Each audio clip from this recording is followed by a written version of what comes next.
Navigating the health and social care system can feel challenging at the best of times. If you're in a mental health crisis, this challenge is considerably amplified. If you're a non-mental health professional trying to support this group of people, the work can feel really daunting. So we've made a series of films of 4 different mental health crises. Each of the films takes the patient from the home to the emergency department to demonstrate the clinical pathway. They are not meant to be perfect pathways or perfect interactions. They are designed to create food for thought about what it might be like to be the patient or the carer. The films are about 20 minutes long and have been designed to be used in a variety of settings, from the classroom to the individual learner in front of a computer. We've posed a number of questions and issues to help you think about the case, which means the session will take about 90 minutes.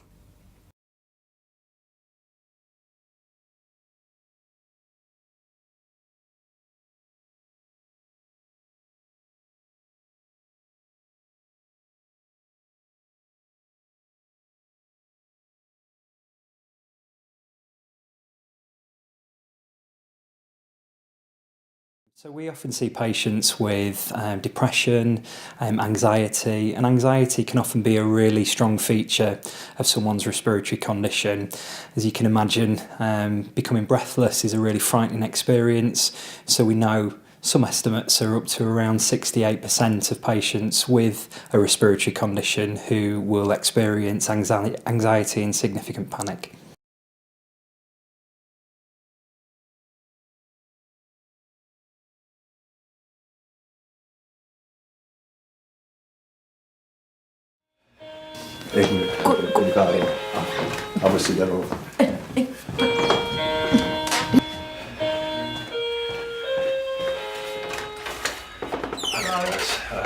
Just like to come in. Yeah, no problem. Where are we going? Just straight down. Who's it you come to see? Yeah, mum.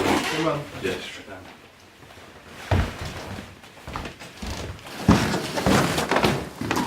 Hello there. Hiya, I'm Ben. This is Tom from the ambulance service. Hello. Ambulance, me. What's been going on? I can see you're struggling a little bit for breath there. Just have shortness of breath. Shortness of breath. Okay, okay. Has it been going on for some time? Yes. 3 years. For 3 years. Okay, okay. With quite a few hospital attendances, I'd imagine. She's got released 4 days back. 4 days. Okay. Have you kept in for a little while? Yeah. I was in for 4 days. Okay. So that was a course of antibiotics, IV antibiotics. Yes. Yeah. Okay. Just take your hand. I'm just going to pop this on your finger, all right, while we're talking. Tom's just going to do a few checks on you. Rest that there. Okay, so just try and relax for us. Just okay. But I'm fine. You're fine. Okay, that's good. No hospital. Okay. It's a leg surgery, I mean. So this particular episode, did it just come on quite quickly, or has it been building up? Quickly. Quite quickly. Quickly. Okay. Your blood pressure. Yeah? And have you got any pain at all? Just. You got pain there across your chest, have you? Does it feel quite tight? Feels quite tight. Okay. I'll be. Okay. Okay. Have you been coughing? Yeah. And is it a chronic problem that you've got? Is it a long problem, long-standing COPD? Just relax. COPD. the arms. Okay. Quite like Okay. wheezy and we're having it ongoing now. Like, Okay. Does this feel any different to your normal breathing? It's. I just get. It just feels like you can't get enough breath in. Okay. Okay. Have you been coughing up much? Are you coughing up much? Yeah. Is it sort of, what colour is it? Wait. White sputum. Okay. No blood in the sputum. No. Okay. Okay. Tom's just going to carry on doing some more checks.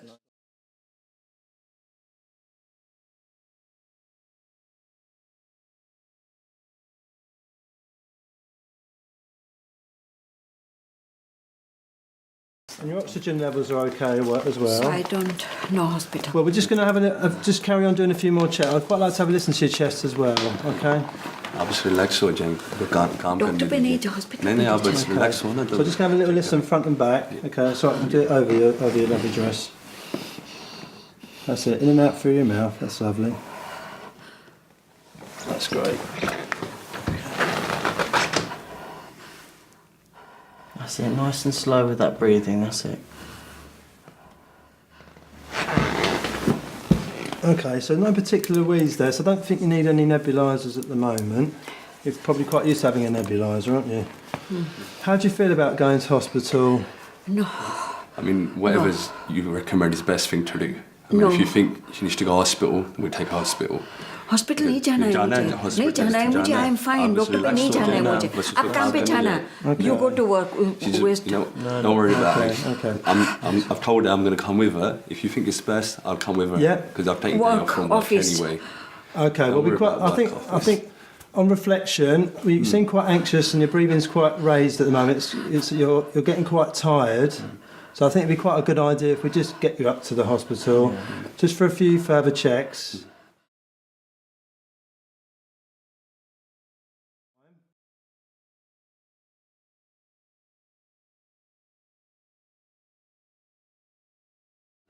Probably won't have to keep you in. Well, we hope we wouldn't have to be kept in this time because you don't have any wheeze. So hopefully we can just get you up there, get you seen, and then get you home.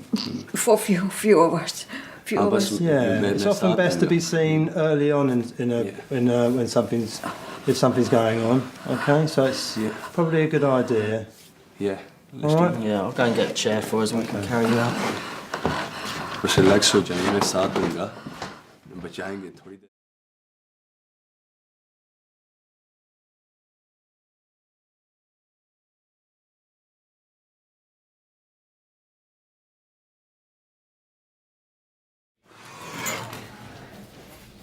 Hello, Mr. Devani. My name is Dr. Amin. Sorry to have kept you waiting. Hello. How are you getting on? Not too well. I've had a look through your history, and I've had a look at the X-ray that we've done and the blood results, and everything is fine. And there's no reason for you to be in hospital. So I'm very keen to send you home with some medications. How do you feel about that? Yeah, hospital. I don't want to go. Yes, I remember I was there 4 days ago, and I was in the same room as this other person I made friend with. She had COPD. What I have right now. And I heard these all noises, nurses, doctors, everybody running, so much of noises. And then she passed away. Relax. You're seeming very anxious. She died. I understand that must have been very difficult for you. But I don't want hospital. that's not gonna happen to you. Okay. She's perfectly fine. I'm just gonna have a quick listen to your chest whilst you're here.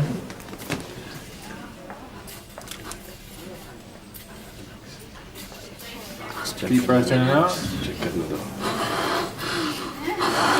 Okay. Your chest sounds okay. All right. Have you ever had panic attacks or any anxiety in the past? Okay. I have it.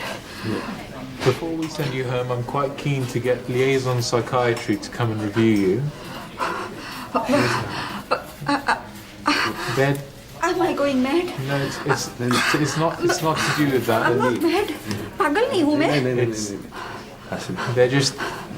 They liaise very well with us, and they'll be able to understand any sort of detailed issues about concerns that you may have regarding your condition, and give you a bit more support. That's all it is. Is that what you recommend? I do. Best thing to do, yeah? Yeah. Okay. क्या? क्या बोलते हो? ठीक है? पागल तो नहीं हुए मैं? It's you're not going mad. It's just to understand it a little Is bit that better. something common? It is, yeah. Yeah. She's just obviously getting a bit scared, thinking it's something to do with mental health. Just getting I mean, but breathless. I think, given that you're breathing very quickly, it's a common sign of anxiety, and it would be wise to get them to come and have a chat with you just to get a better idea of what's going on. All right. All right. Good.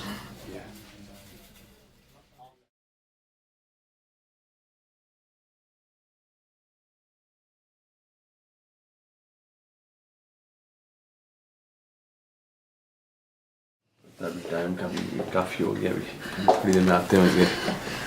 Hello, so Mr. Stevani. My name's Dr. Ashby. I'm one of the consultant liaison psychiatrists. I'm guessing, are you a relative? Yeah, I'm a son. Nice to meet you. The reason I've been asked to see you is that often physical illnesses can be connected with mental health difficulties such as depression or anxiety. And actually, if we look at both together, sometimes that can help us to treat both of them. So we can often know that breathlessness and anxiety are connected. I'm not mental, I'm not going to you. It's not talking about that at all.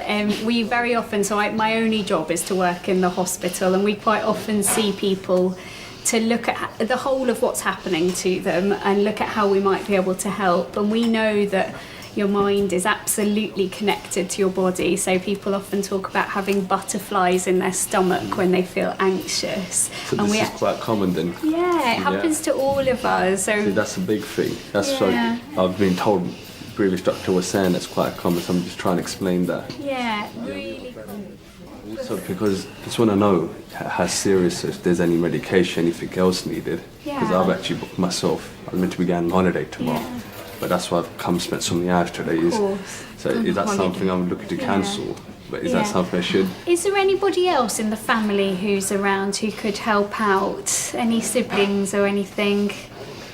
Probably get hold of. I'll be fine. Yeah. You go on a holiday. Yeah. And I think what else we could do, we could get your GP involved, so get your GP appointment. And also what I'd like to do is book you an appointment with one of the respiratory psychologists so that you can talk about further techniques. So, you know, the breathing and the positive imagery, the thinking of a happy place that I just talked about. They could do more things like that with you, but in a clinic, not to come into hospital to do that. Good, no? How would that feel? Huh? Yeah. Okay, great. We'd like to do the referral. Fantastic. Yeah. Let's get you home. Okay then. Thank you.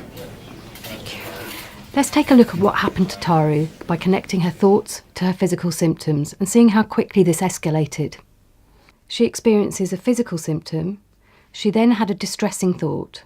Her muscles tensed up and her breathing became more shallow. This became more frightening.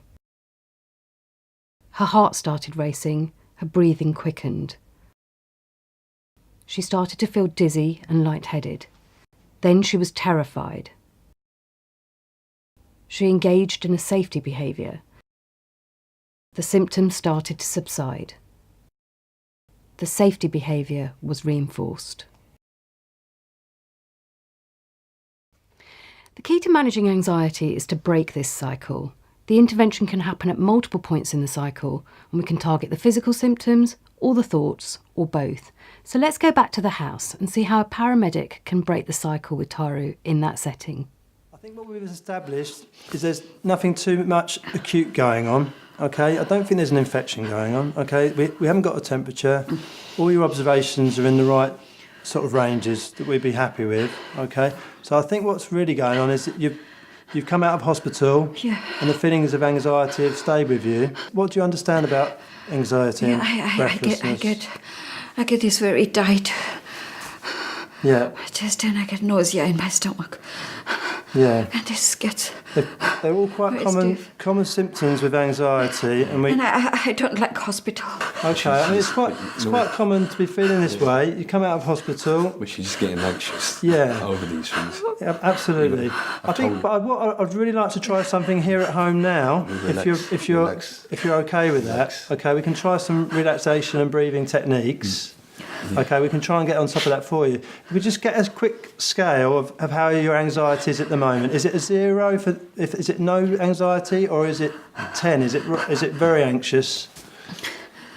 Okay, I think we can sort of see it's very high. Okay, so what I'd like to try with you now is something you can try on your own here.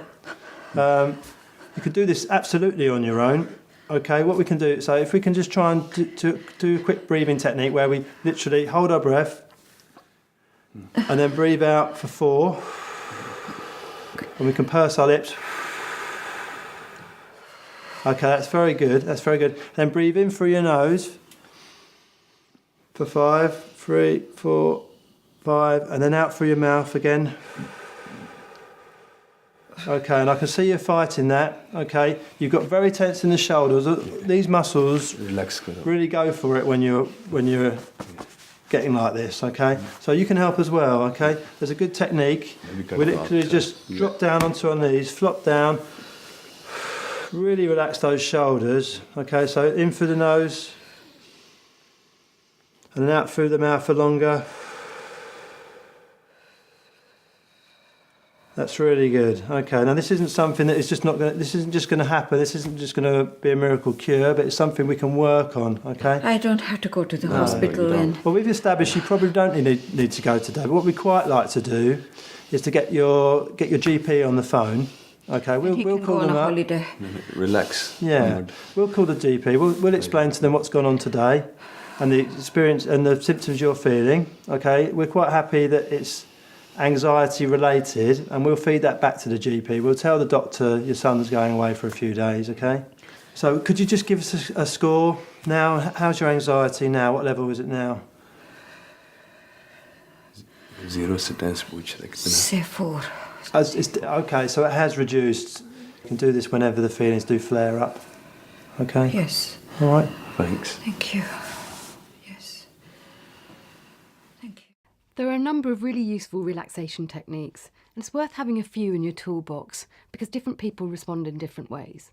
The most basic one is to take a deep breath in through your mouth to a count of 3, and then to breathe out slowly to a count of 4. A variation on this is after you've taken your deep breath in, hold for 10 seconds, tensing every single muscle in your body from your forehead to your toes, and then to breathe out slowly to a count of 4.